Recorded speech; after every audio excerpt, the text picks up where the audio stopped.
Once upon a time it was the road to Hampden, now it's the road from Hampden. The first ball of the 10th Scottish Cup 92-93 was kicked at the National Stadium at 2 o'clock. But sadly the grand old lady of Scottish football's facelift won't be finished for the May 29 final. Only the survival of Queen's Park and the tie against Clyde could ensure the stadium's further participation in the competition, and certainly Eddie Hunter's team, anchored at the bottom of the second division, gave it their best shot, but it was Clyde who created the first opening. But the amateurs, playing Clyde for the fourth time this season, were hungry for a rare taste of success, and they were certainly successful at getting the ball into the box. Getting it into the net was a totally different ball game though.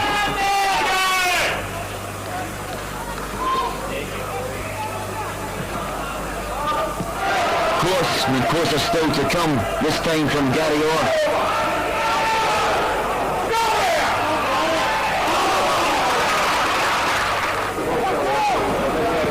And so the saga of the busiest goal array in Scotland went on. Scott Howie must surely have wondered if it might have been quieter out Christmas shopping.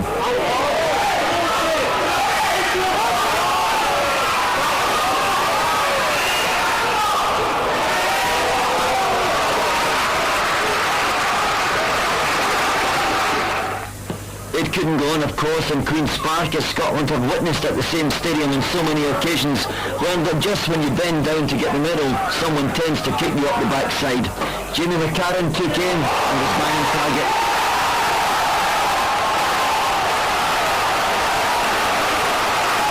It's a decisive goal from the game's outstanding player.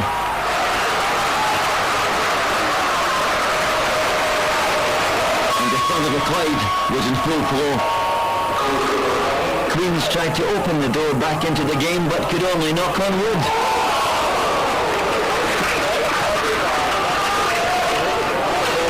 Meanwhile, back at the other end, Clyde were pushing forward, trying to ensure a second round tie against Brechin at home. And coming up, the pantomime of a penalty claim. Well, it is that time of year. Oh yes it was, said Clyde. Oh no it wasn't, said referee Hugh Dallas. And Steve Tennant, once he'd made himself vertical again, was booked for offering the ref his thoughts on the matter. Into the second half, and some fabulous skills here from Jimmy Rodden, but again coming up, equally talented goalkeeping from young Howie. And here's a clever free kick from Queens, one from here's one we prepared earlier department.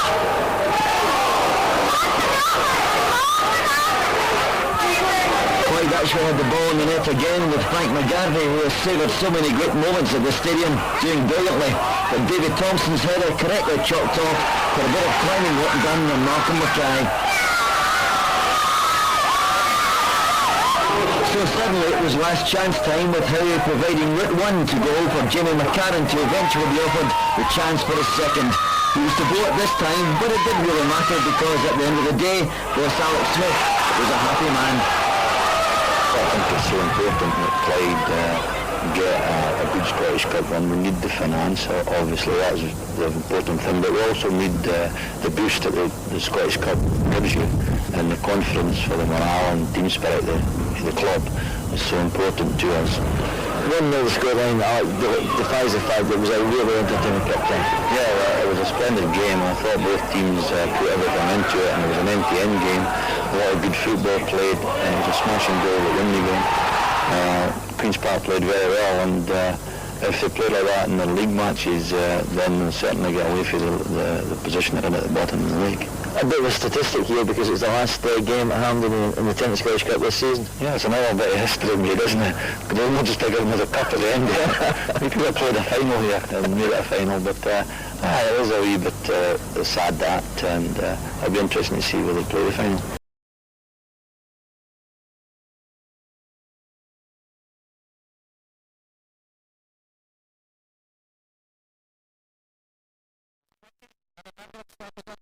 Despite being out of the football in early January of this year. 2 times a week he works out with Andy Gorham under the supervision of international goalkeeping coach Alan Hodgkinson, and we wish him well on his recovery from his heart attack. Brechin suffered a blow this morning with the withdrawal of centre-half Alan McKillop, whose wife was taken into hospital last night awaiting the birth of the child. But the side is still packed full of experienced professionals.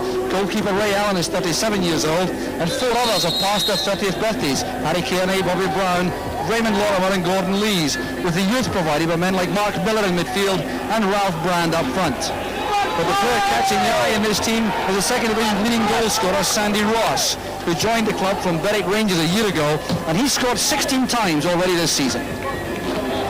And the referee this afternoon is Glasgow solicitor Jim Herald from Newton Mearns. Douglas Park has escaped the worst of the weather overnight. As you can see, it's certainly not ideal for football. It's very, very heavy going out there in patches, though there was a frost overnight, leaving a crust on the surface. So it will be difficult for the players early on as they attempt to settle down to this match. Sandy Ross having his first trot across to the Brechin right, playing down the slope in this first half, a marked slope from right to left. So there's the wintry setting here in Hamilton. These sides battle out for the plum draw against Celtic at home in the third round. Scott Howie's goal kick. One comfortably there by Brown, the skipper of Brechin. So first touch for Ray Allen, the very experienced Brechin goalkeeper. Launching the long ball downfield. Played wide there by Brand. Lee's trying to come inside. The challenge made, very positively by Jim Thompson. Here's McGarvey, retaining all that enthusiasm. Some neat play in the midfielder by Dixon. Wide on the right is John Mitchell. Barry Strain going to the right, number 11 for Clyde. That's collected comfortably by Ray Allen. So the settling in process enabling the sides to adjust to the tactical formations, which have been sorted out by Alex Smith for Clyde and John Ritchie for Brechin. The good ball inside, a great opening for Brechin, and Gordon Lees has put them ahead. Ralph Brand, the supplier, and it's a perfect opening for Brechin. 2 minutes on the clock. The long high ball downfield caused the problem. Here was Brand making for the byline, and this is an excellent ball, pulled back across the face of the goal. Lees was there first, and Brechin are ahead. Gordon Lees, 50-year-old, well, an accountant for Brechin City, and he's given them precious advantage early on. Very good sweeping attack, and these travelling supporters clearly overjoyed. There's Kearney again.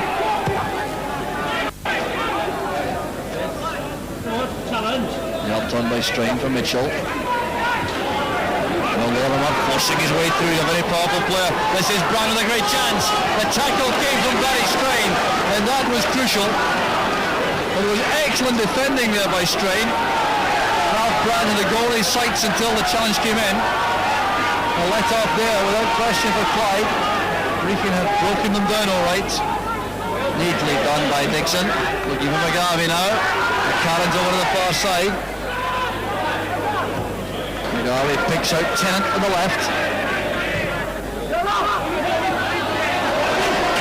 Rather ambitious headed pass back led by Bobby Brown in these conditions. Ball glancing away for the corner. He's trying to steer it back to goalkeeper Ray Allen.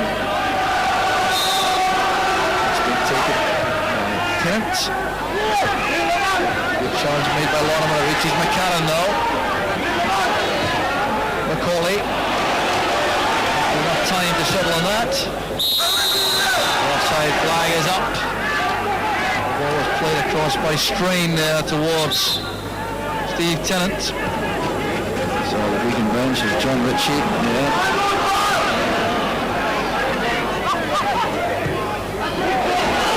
Ball played forward by Tennant from Mitchell. Here's McGarvey. Trying to set up the chance for Macaulay. Intricate play at the edge of the penalty area again from Clyde, but they are building up some pressure here to try to get an equalising for half-time. It's great play by Macaulay. Now McGarvey, back to Tennant.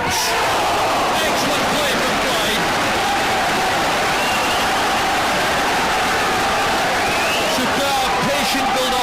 John McCauley was at the heart of it all. When that ball came in, Frank McGarvey spotted Tennant, put it on his left foot. That's good goalkeeping.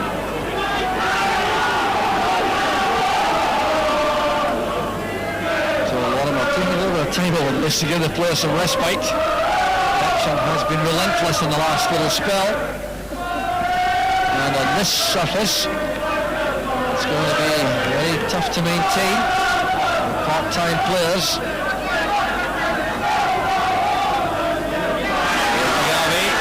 Faced by Kearney, taking on the sweeper. Good running play by McGarvey. Forced to check back. Reaches Barry Strain. He holds his head there. It was undoubtedly a reasonable chance. We would have hoped to hit the target here. But McGarvey going away from Harry Kearney. How often we've seen this over the years. Sidestepping defenders like that. Didn't quite have the pace though to get away from the rest of the defence. Raymond Lorimer battling back well, but this set up Barry Strain for the shooting chance.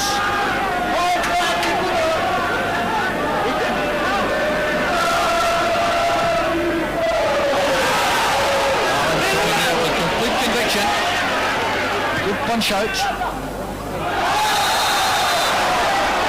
Strain and Brand crash. The result is a free kick to Clyde. Use of the elbow by Brand. Excellent late opportunity here for Clyde in the first half to snatch an equaliser. We're into stoppage time in the first half now.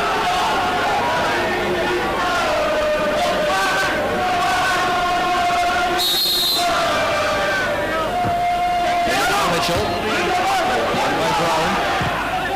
And the shot from McCauley was hurried. And it's the last action of what has been a fiercely competitive Kennett Scottish Cup tie, with Brechin seizing the early initiative thanks to that fine goal scored by Gordon Lees after service from Ralph Brand. That was in just 2 minutes, and Clyde at that stage were on the ropes, but Brechin couldn't take full advantage, and Clyde have fought their way right back into the match, so that this cup tie is now very evenly poised. At half time, it's Clyde 0, Brechin City 1.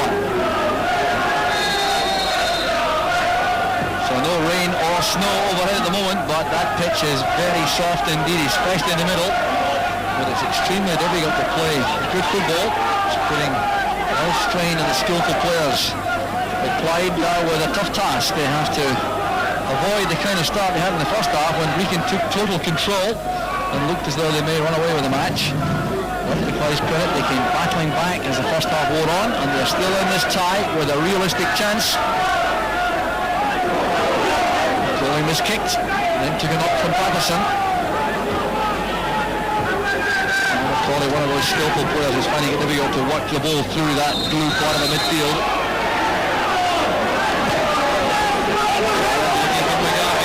John Dixon waits in the middle. McGarvey can get the better of Kearney. That's for Tennant. He's hit the byline. It's good play for Clyde.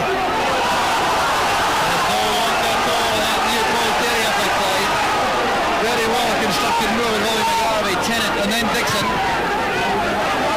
McGarvey to Tennant, he made for the byline there, trying to pull this back into the area. There was Dixon, and the ball coming back off the knees of the defender. Stevie Morrison there waiting, wearing number 12, to replace John Mitchell. Former Park Whistle player makes straight for the dressing room. Morrison with a spell at Burnley, Hamilton and Barton. Kind of strength which could be important in these conditions. In wears on, Lorimer's clearance. Strain playing it wide, McGarvey chases with Clyde in his shadow again. Right killer, Tennant. Driven in again for Dixon. Well, some promising play again coming from the Clyde left. John Dixon making a very good run into the area near post. But McGarvey giving possession there to Tennant. Dixon tried to lay that across the face of the goal.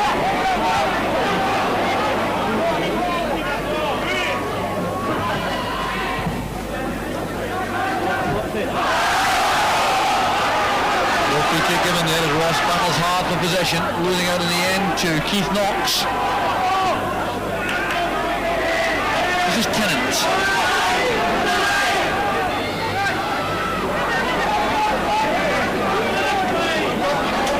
Jimmy McCarran, little Clyde on the ascendancy here.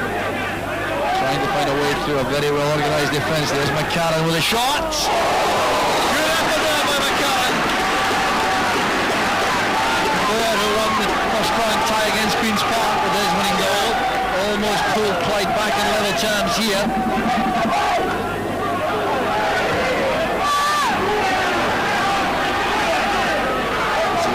Steve Pennant again. Now Dixon. Macaulay. It's well stopped.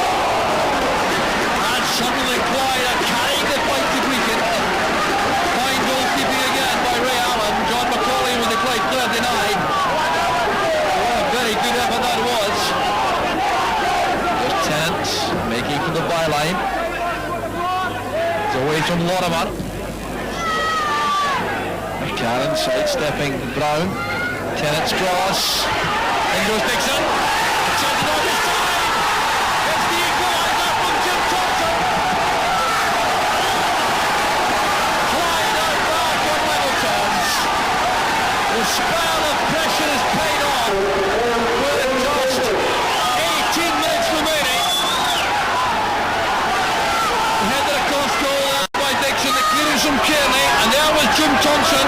And a spinning effort on the line by Patterson. Well, what a cup tie we have in our hands now. With 18 minutes left, the tie is still to be won. And Clyde lifted undoubtedly by that equalising goal. Brought down very late indeed by Lees. That was a bad tackle, a forwards tackle I think we could say kindly. Bit of frustration in this though I think in the part of Gordon Lees. Clearly being left by McCarran. What a warning suffices. Certainly his first offence of the match that I can recall.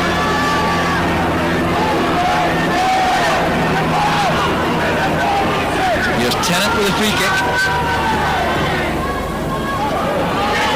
Up goes Thompson.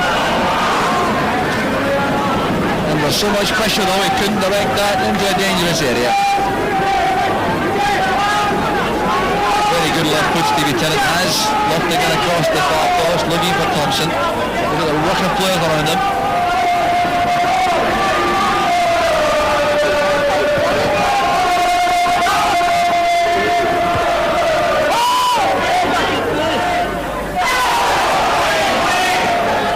Brown winning that joust with McGarvey. Here's Fisher. And McGarvey. Through the middle, he may go himself. Return ball for Quinn, there's the chance! Clyde will score at the substitute, Kenny Quinn, on his 21st birthday. Scored the goal which may well take Clyde through to face Celtic in the third round. Such determined play there. Here was McGarvey. Turning and twisting, the ball dropped there to McCarran, came striding forward, looked up, assessed the options, then played the ball away from the sweeper, across the face of the goal there, was lofted into position for Kenny Quinn, he got there before Ray Allen, and Clyde may well now have won this tie. So that goal coming 3 minutes from the end, leaving Brechin reeling at the moment. Can they come back? Time very much the enemy. Clearly worth thinking in terms of a replay at Glebe Park Brechin. That now looks a lone hope. Unless there's still some drama to come. Here's John Dixon picking his way through defenders. This is for McGarvey. The back heel to Dixon.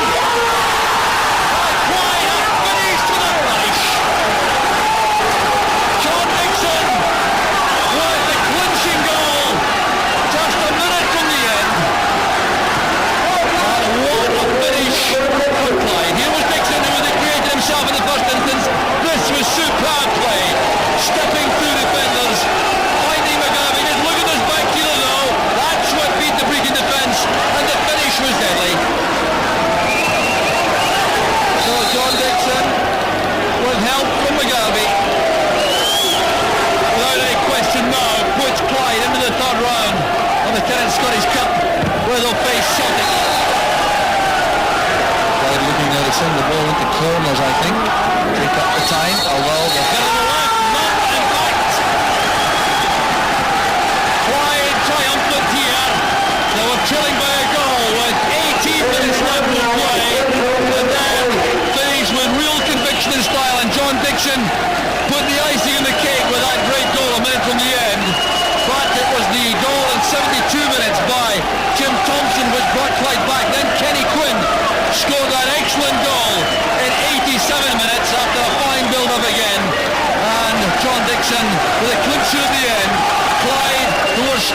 so badly early in the match, running out convincing winners in the end. It's Clyde 3, Brechin City 1. Ross, after the start Clyde had today, did you think it was going to be a very difficult task? Well, losing a goal in the first minute always makes it difficult, and I thought in the first 20 minutes we struggled quite badly. But once we settled down and we got our shape back again, I thought we won the game quite comfortably in the end. What was the factor, do you think, that turned it around for you? I think we started playing in the midfield. The young lads who've got in the midfield took a wee bit of time to settle. But once they started making passes, and John McCall in particular started getting on the ball, and I thought we started playing some good football. So you've been here quite a long time with the Clyde, I think. Does it make it your 10th season? 10th season, yes. How does the fact of playing against Celtic in the next round appeal to you? Well, it's a nice distraction from the league. It's been a long time since we've had a tie like that, and particularly when we've had to come through two very difficult games to get there, it's all the nicer, so we're looking forward to it. Alec, you normally like to watch the games from the stand, but you seem to come down very quickly this afternoon. I take it you're concerned with that opening? Yeah, well, Brechin had started so well, Jock, and we seemed to be in a bit of disarray early doors, and we had to get down and try and get them organised at the back particularly, and that was the reason why I got down early. Would you accept the fact that had they scored a second in their good spell at the beginning, it would have been very difficult to come back? Yeah, I think it would have been. The boy Strain had a fantastic tackle to stop them from scoring in the first half to make it 2-0. It would have been a big job for us to get back. This seemed to indicate like the standard in the second division was by no means bad, because Brechin looked to be a fair side too, especially in that first half. Well, I always think that people tend to say that about the second division, and so there's a lot of good football in the division, and we get a bit of a ordeal sometimes from the media in terms of publicity, and I think there's always been good players to come out of the second division, and anybody that doesn't go in there and have a look isn't doing their job properly. How would you rate that third goal in particular that was scored by John Dixon? Well, I'd have been quite proud of that if that had been scored by Aberdeen, and John Dixon had a spell at Aberdeen, of course, as a young player, and came through the same stable, so he got a lot of good work up there, and his work and going by the player and playing it to McGarry, and of course he's capable of doing anything in the box, and he knocks it back into his path, and it's a great finish. I was pleased for the boy because he's been playing so well and not scoring a goal, and he needs a wee break, and that'll help him. From a personal point of view, you have the chance now to put your wits against the top level. Does that appeal to you particularly? It's always appealed to me, Jock, that. I have always, even when I was at Stirling when we would play Celtic, we played them twice in the League Cup 1 year, and we took them to the last seconds of the game, and I've always enjoyed that. And once we don't get carried away with the situation, and we know they're a hard job, and we go and we play and we try to win the tie, and if we don't set ourselves back. Well, the best of luck to you and well done today. Thanks very much. Clyde have been in their last 3 matches, and the second division side were not in the mood to spare the Parkhead men's blushes, although there was nothing coy about Darius Dovcek's thundering shot after just 3 minutes. Clyde Scotland under-21 goalkeeper Scott Harry with the fingertip save. Celtic dominated the first 20 minutes of the match, but on a glue-pot surface, Clyde soon found their feet and confidence. John Dixon with their first direct shot. Dovcek tried again for Celtic, this time from the free kick, but Jerry Craney's rebound effort bobbled by. The Douglas Park pitch, likened to a plate of porridge, got lumpier with time, but it was Mike Galloway, not the pitch, which did enough to deny John Dixon the angle for his shot. Into the second period, and it was Celtic's turn to play up the slope, and it was to prove an uphill struggle. The best chance of the match was created after some neat work involving Boyd, Craney and Slater. The chance laid on for Brian O'Neill, but the side-footed effort straight into Harry's waiting arms. Frank McGarvey, meantime, was creating the chances for the Bully Way with some visionary passes, this one eventually setting up young Jamie McCarran. The Celtic faithful were becoming distinctly uneasy, and their chance for Tommy Coyne were rewarded when the striker trotted on to make only his 6th first-team appearance of the season, his first after fracturing an arm, and his impact was almost sensational. A great through ball from Collins, and Coyne's first-time volley impressive, but just wide. 12 minutes later, Coyne was involved again. His shot deflected off a defender, tantalisingly close to quenching Celtic's goal thirst of 4 games. But with seconds remaining and Celtic's nerves jangling, Clyde might have snatched the winner. Frank McGarvey again involved, twisting and turning and opening up Celtic's defence once more. Jamie McCarran blasting over. But it finished goalless, and the conflicting reactions of both sets of supporters told its own story. The cheers of the Bully Wee fans drowned out by a chorus of discontent from the Celtic faithful, stunned as they turned for home, leaving smiles and some surprise from the Bully Wee.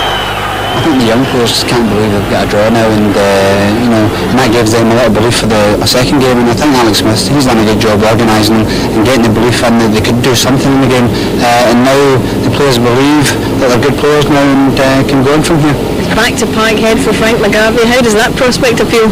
I always like getting back to Parkhead. I played there for over 5 years and enjoyed playing there in front of the Celtic supporters, and I can't wait to go back.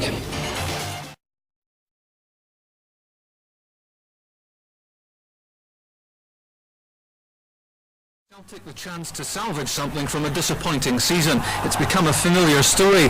At the start of tonight's replay, skipper Paul McStay's shot saved by young goalkeeper Scott Howie. Clyde are managed by Alex Smith, who steered St Mirren and Aberdeen to cup wins, and they might have done some damage here had Kenny Quinn spotted Pat Bonner off his line. But Celtic, naturally enough, had the upper hand, and from Tom Boyd's cross, Irish international Tommy Coyne was unlucky not to score with a header. Next to be foiled by the impressive Howie was Andy Payton, who gave ample demonstration of Celtic's lack of confidence in front of goal. 6 minutes from half-time, cheers as much of relief as of rejoicing, Tommy Coyne punishing some slack defending, his first top-team start of the season and his team's first goal in 434 minutes. Into the second half, and Clyde's fitness belying their second division status as they pressed for an equaliser. Jamie McCarran might have done better with a good penalty box opportunity. Through a difficult season, Celtic manager Liam Brady has stuck to his belief in the slick passing game. Some of their lead-up work was top class, but when your luck's out, you come up against saves like that from John Collins. The fans' frustration at only a one-goal lead was transmitting itself to the Celtic players, and they drove forward almost incessantly. Spirited defending kept them back, and they struggled for new ways to try to carve out chances. Coming up, a stunning save from a deflected shot by Stuart Slater.